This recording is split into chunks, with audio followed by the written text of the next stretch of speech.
Two extremely famous rappers admit to committing the same horrible crime at the height of their popularity. Rick Ross's admission was in 2013, and Cardi B 6 years later in 2019. Rick Ross received an incredible amount of backlash. Tens of thousands of petitions signed and hundreds of people standing outside of the Reebok headquarters demanding them to terminate their endorsement deal with the rapper. Cardi B, on the other hand, received tons of support from her fans in the media, breaking down all of the nuances of her crime and why it was okay. Today we are going to take a look at both of these situations and examine exactly why Cardi B was perceived as a victim and Rick Ross was perceived as guilty in the court of public opinion, starting with Rick Ross. In March of 2013, a rapper by the name of Rocco released a remix of his song I never heard about what Cardi B did. I only heard rumors about it, and I always wanted to know about it. UOENO alongside Future and Rick Ross. UOENO is not an acronym, but rather a slurred slang term representing a phrase, you don't even know it. At the 2-minute and 10-second mark in the song, Rick Ross says, "Put Molly all in her champagne, she ain't even know it. I took her home and I enjoyed that, she ain't even know it." Listeners were shocked to hear Rick Ross directly confess to drugging a woman and then insinuating that they had sex after. It's hard to interpret this bar as anything other than a confession. At first, this was just a crazy lyric that made you and your buddies look at each other in disbelief, but the song was getting more and more popular, making the rounds on social media and in the clubs. As more people were exposed to the specificity and boastfulness of Rick Ross's delivery, they felt like they had to speak out. First, a petition calling for Rick Ross to, quote, publicly apologize for glorifying drugging / R-wording a woman was posted to change.org. The organizer wrote, "This should be investigated further and he should be prosecuted." With only 1,294 signatures, it didn't have a large enough impact. Then, Rosa Clemente, who was the 2008 vice presidential candidate of the Green Party, posted a YouTube video criticizing the rapper. "This is disgusting to say the least.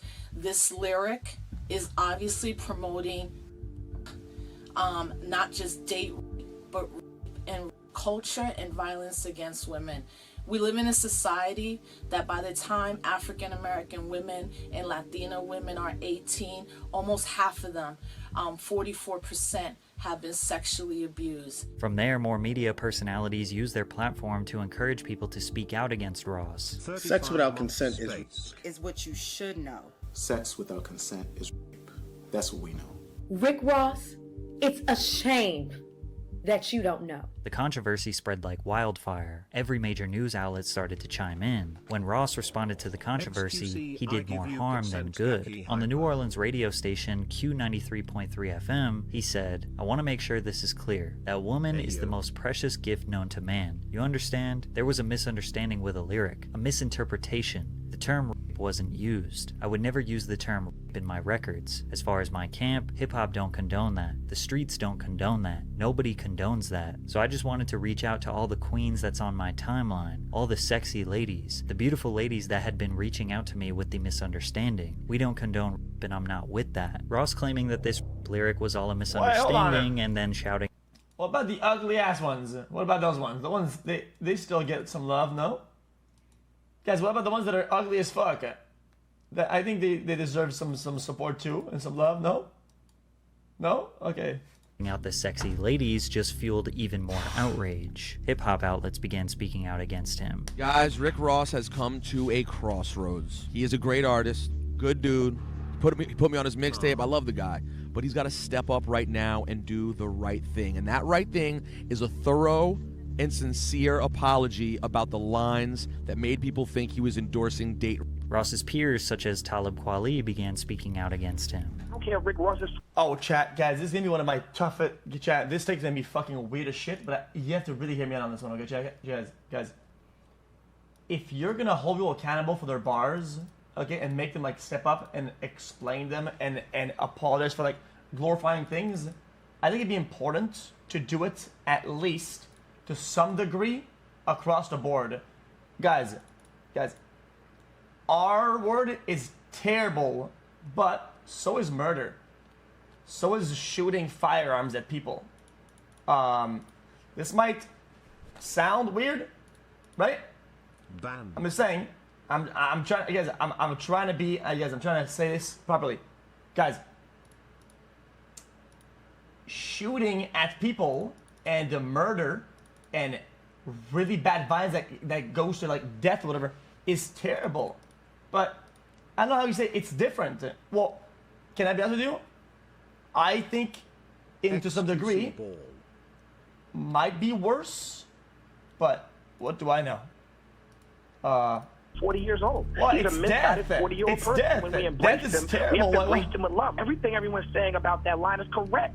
Rick Ross condoned in that song, and he shouldn't, and he should apologize. Am I And dumb? the apology that he offered was unacceptable. So he apologized again. On April 4th, 2013, he tweeted, "I don't condone apologies for the hashtag lyric interpreted as hashtag boss." This was his second attempt at an apology, but still sticking to his belief that you, the listener, misconstrued his words, and he didn't say anything wrong. Whereas many argue that there is no other way to look at this lyric, like Adam Howard from The Griot, who said, "There's no way to argue that he's not describing rape."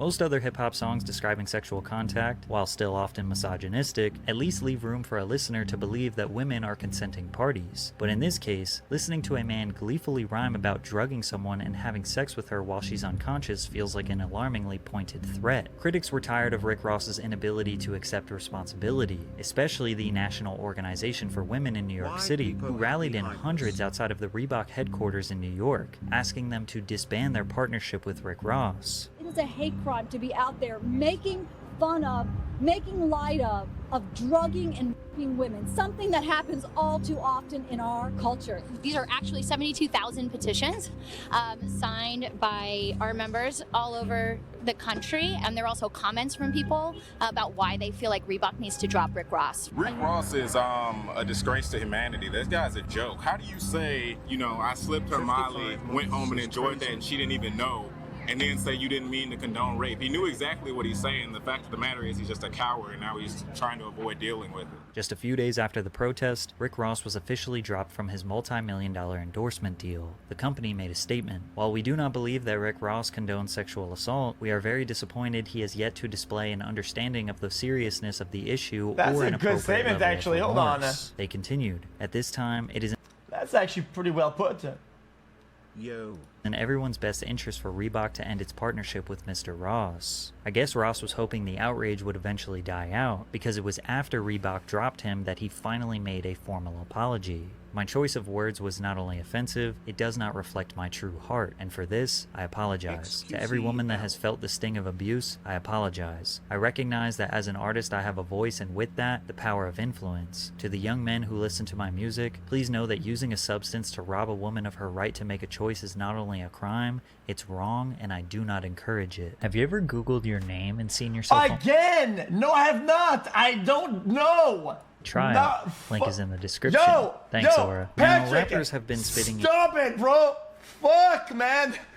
Christ, this guy! extremely controversial lyrics for decades. In a 2001 song called Fight Music by D12, rapper Bazaar said, "I hate you, I'll take your drawers down and ape you," while Dr. Dre videotapes you, which is extremely blatant and descriptive. Eminem has a laundry list of descriptive admissions of crimes. I mean, at this point, what rapper hasn't glorified or admitted to some heinous crime? Many people argue that none of these lyrics can be taken seriously because they are made up to represent a character or persona that doesn't represent the reality of the rapper. He raps about drug selling, drug trafficking, being a boss, violence. That's what his brand is about. That's what he raps about. Rick Ross is quite literally a stolen name from a real 1980s drug kingpin, Ricky Donald Ross, aka Freeway Rick. The rapper Rick Ross's entire persona is fake, but based on a real criminal. Many people use the argument that if music lyrics should be taken seriously, then why is there no outrage when rappers rap about robbing, shooting, and murdering people? But there is a very specific reason why this particular line from Rick Ross garnered so much backlash. And that's due to a shifting cultural perception on these types of crimes after 2 Ohio teens raped a girl and basically got off with a slap on the wrist. On March 17th, 2013, just 1 week before Ross's lyric blew up, 2 teens in Steubenville, Ohio were found guilty of rape.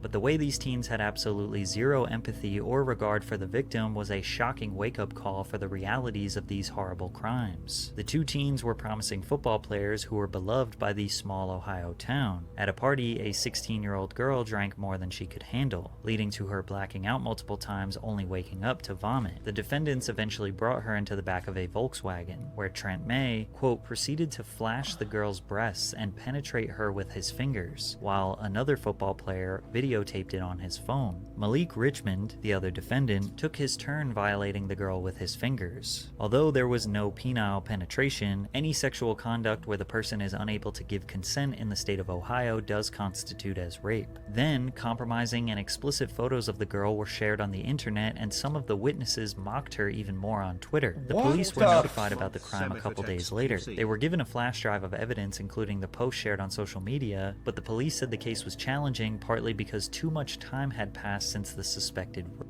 All of the local press about the situation appeared to be biased towards the boys, discussing their football dreams and how important football is to the community. Lots of kids in town grow up hoping, wishing one day they could play for Big Red football. Were you one of those kids? Yes, I was.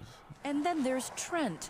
His father, Brian, a football coach, says there's football in his son's DNA. One of his dreams since he was a kid was to play quarterback for Steubenville. As one of Steubenville's football coaches told the New York Times, quote, "The rape was just an excuse, I think. What else are you going to tell your parents when you come home drunk like that after a night like that? She had to make up something. Now people are trying to blow up our football program because of it." Just like the Rick Ross outrage slowly grew bigger, this story took on a life of its own as larger publications started to write about it. The anonymous hacker group leaked personal information of 50,000 Ohio residents that they believed were helping obstruct the investigation. They also leaked a video that was taking place that night, when a small group of friends, including the defendants, videotaped themselves bragging and laughing about the crime. She's dead because there's a naked picture on her, laying in the butt, and she wasn't moving. There's usually a reaction to that. The boys proceeded to laugh and make fun of the girl on camera for 12 minutes straight. What the fuck is happening in this video? This video went extremely viral, with people all around the world demanding justice for the victim. Many people referred back to the abhorrent mentality of these boys when criticizing Rick Ross's lyrics, whereas others felt like blaming a rapper's lyrics was merely a cop-out, and outraged people should be pointing fingers at parents. Then Anonymous organized the hashtag Occupy Steubenville protest, which got over 1,000 people to protest this case.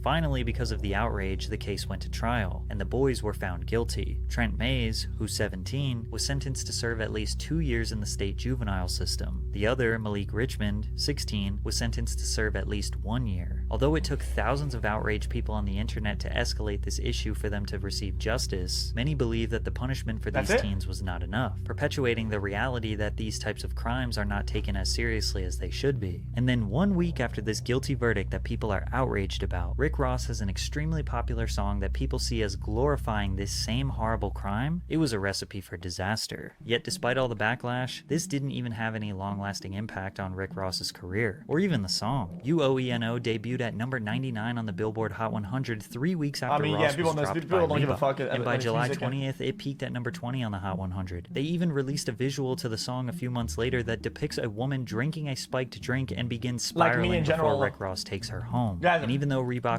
And a lot of times, guys, because it says a lot about how you consume music. For me, it's like, guys, I don't listen to lyrics. It's hard, guys. If you don't tell me about something like this, right? I'll literally listen to a song, and I won't even listen to the lyrics. Like, guys, my brain just doesn't do that. It's not doing it deliberately. I don't listen. I vibe with the sounds. That's what it is. Number 20 on the Hot 100. They even released a visual to the song a few months later that depicts a woman drinking a spiked drink and begins spiraling before Rick Ross takes her home. And even though Reebok dropped him, he has still managed to secure tons of multi-million-dollar business deals that he reaps the benefits of still to this day. Have you seen this guy's house? He is doing just fine. At the end of the day, Rick Ross does have deniability that what he said was fiction, as it was just a part of a song. Cardi B, on the other hand, does not have that deniability, because she admitted to drugging multiple people on an Instagram live. However, the reason she did it is what caused many to shower her with support rather than outrage. On an Instagram live in 2017, rapper Cardi B was discussing the struggles that she went through to survive in the streets of New York City. Niggas must have forgot, my nigga, the shit that I did to motherfucking survive. Like, I had to go straight. I had to go, oh yeah, you wanna f me? Yeah, let's go to this hotel. out and I drug niggas up and I robbed them. That's what I used to do. Just like Rick Ross, Cardi B admits to drugging people, but specifically she said drugging men and robbing them. For more context, Cardi B was a stripper before she was a rapper, and in this instance she was describing situations where men would try to solicit sex from her in strip clubs, to which she would say yes. Then she would drug them and rob them. But this Instagram Live didn't go viral until 2 years after it was recorded. In March of 2019, it resurfaced via Twitter and sparked outrage online. Hashtag Surviving Cardi B began trending worldwide on Twitter, which was a reference to the Surviving R. Kelly docuseries that detailed all of the horrific sex crimes committed by the R&B singer. Cardi B quickly tweeted, "I never claimed to be an angel. I always been a street bitch. Y'all be glorifying this street rappers that talk and do the grimy shit, but then they can't stand a street bitch." Then she continued to gloat about how people are trying to cancel her. "I'm that bitch they love to hate. I'm that bitch they hate to love," when they try to cancel me on Twitter and Instagram. Critics felt like she was taunting them, which just added fuel to the fire. Redditors unleashed a firestorm of criticism, including this post on the subreddit Black People Twitter, calling the rapper Cardi B Cosby. The post read, "She better get the Bill Cosby treatment or gender equality doesn't exist. This so stupid she called this hard work." As many of you know, Bill Cosby was accused by 60 women of rape, sexual assault, and sexual harassment. And less than a year before Cardi B's post went viral, he was not only rightfully vilified for his disgusting actions, but found guilty and jailed for his crimes. Cardi felt like her words were being twisted and lacked context, so she posted a lengthy response on social media explaining her point of view. There are rappers that glorify murder, violence, drugs, and robbing, crimes they feel they had to do to survive. I never glorified the things I brought up in that live. I never even put those things in my music because I'm not proud of it, and feel a responsibility not to glorify it. I made the choices that I did at the time because I had very limited options. I was blessed to have been able to rock. Oh no, I get it, chat. Now, chat. Now I'm reading this chat, and now I'm getting the conclusion of the chat. Is that she had to? Oh, guys, I was on the whole time, chat. Yes, I wasn't reading it right. I was like, oh, she's terrible, whatever. Don't do this. But then I see the option. So she had to. Oh, okay. That, but so many women have not. The men that I spoke about in my live were men that I dated and was involved with. Men that were conscious, willing, and aware. After the rapper's response, major media outlets began to clarify and highlight the quotes where she said that she was doing what she had to do to survive. There were no protests, no demanding of a deeper apology, no attacking her sponsors. For Cardi's fans and business partners, they weren't surprised to hear this information since she never hid who she was from the people. I'm a rapper. I'm a that came from the streets, that came to the industry. I wasn't a Disney Channel star. I wasn't a nun. I wasn't a saint. I never was a saint. Okay, let me tell you something. I'm a good-hearted person, but I have done fucked up shit. For many women and fans of the rapper, they understood her struggle and were ready to move on. Even Rick Ross told people to. Wait, they understand the struggle. Wait, hold on. One guy raps about it, doesn't do it, gets clapped. She actually does it, justifies it, and gets away with it. That's actually fucked up. To leave Cardi alone. No, hold on. No, it's fine because she had to. No, hold on. Chat, I forgot, because she had to, which is completely different. It's a different ballgame. It's a different ballgame. Because we don't need to persecute her for her past. We need to be leaders and lead by example. And regardless of what you did in the past, if you stole a car in the past, that don't mean you shouldn't be able to get money in the future. Yeah, it's sarcasm, chill out. And we all know Cardi B focused on the money now, and she is a leader. But it seemed like mostly men who were not fans of Cardi B to begin with were outraged at the lack of further outrage. Change my view. If Cardi B was a man, we would be boycotting her music and her career would be destroyed. To which people countered that most other male rappers have had extremely public controversies that didn't destroy their careers. Chris Brown's long history of assault has not hindered his career. Dr. Dre has a history of accusations that have not hindered his career. 6ix9ine pleaded guilty to the use of a child in a sexual performance, which was well known even during his popularity. And as we detailed before, Rick Ross did lose out on some money, but ultimately had had no long-standing impact on his career. Another post went viral on the subreddit Unpopular Opinion. Cardi B drugging and robbing men makes her a predator. Now, it actually took months for Cardi B to clarify that she didn't have sex with these men, which was a huge reason why Redditors were so angry. She was alone in rooms with men who thought they were going to have sex with her, since she told them that she would. Then she drugs them into unconsciousness, which is enough evidence for some people to assume that she could have also raped them, but Cardi denies this. Have actually sex when you touch somebody without their consent. I never nobody. Let me tell you something.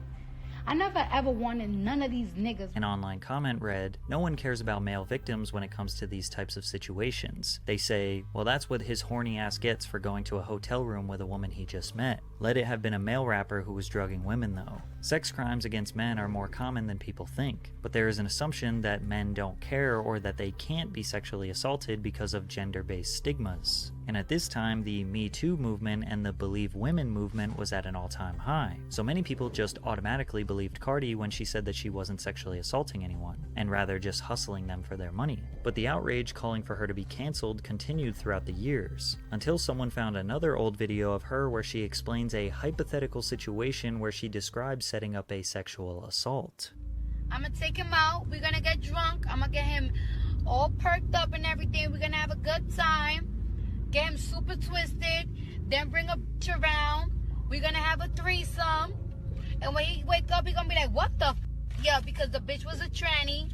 I'm be like, yup, we had a threesome with a tranny.